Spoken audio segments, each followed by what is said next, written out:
ভারতের সামরিক গোয়েন্দা সংস্থা র বাংলাদেশের সরকারি দলের অঙ্গ সংগঠনের ১০০ ক্যাডারকে কঠোর গোপনীয়তার সঙ্গে কমান্ডো প্রশিক্ষণ দিয়েছে।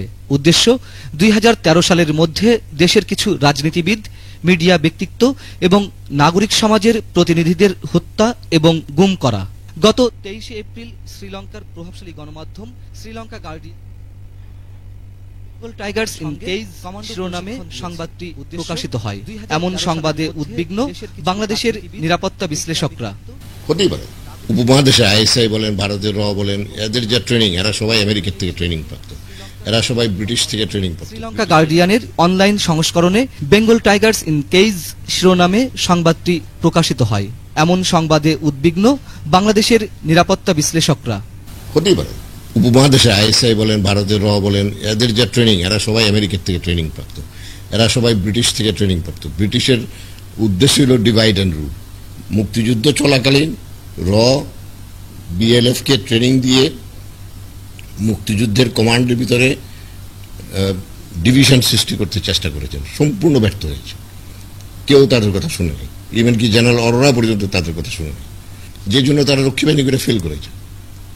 এখন আবার তারা কমান্ডো স্টাইলে কোনো একটা করে গুম করার রাজনীতি করতে চাচ্ছে। তবে আওয়ামী লীগ নেতারা বলছেন এ ধরনের সংবাদ ভিত্তিহীন এবং উদ্দেশ্য প্রণোদিত।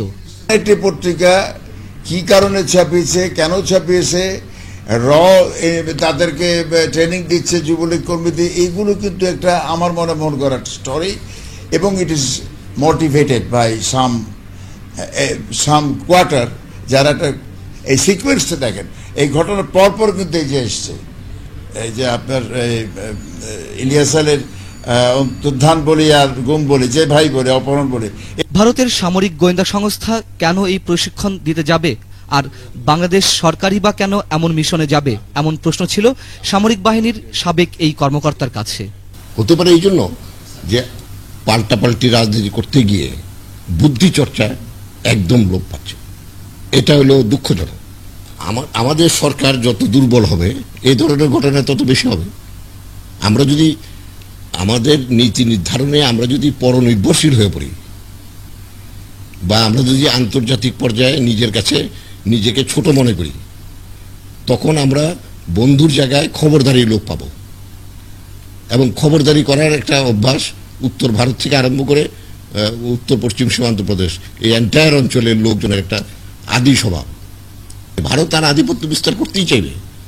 আপনি যত নরম হবেন, ভারত তত বেশি আধিপত্য বিস্তার করবে। আপনি যত জ্ঞানের অভাব হবে, আপনার শিক্ষার অভাব হবে, রাজনীতির চর্চার অভাব হবে, গণতন্ত্র চর্চার অভাব হবে, ভারত তত বেশি আপনাকে পেয়ে বসবে, তত বেশি এইসব গুম রাজনীতির প্রশ্রয় কারা দিচ্ছে, যারা অনুপযুক্ত তারা দিবে। তবে আওয়ামী লীগের এই নেতা বলছেন প্রকাশিত সংবাদের বিষয়টি সরকারের গুরুত্বের সঙ্গে খতিয়ে দেখা উচিত। সেই শ্রীলঙ্কা হাইকমিশনে আমাদের কলম্বোতে যে আনেছেন, সেখানে তাকে যোগাযোগ, তাকে বলা হবে what is the matter about, এটা তো প্রসেস। তবে সংবাদটির সত্যতা থাকুক বা নাই থাকুক, দেশের চলমান পরিস্থিতিতে এমন সংবাদে আতঙ্কিত সবাই।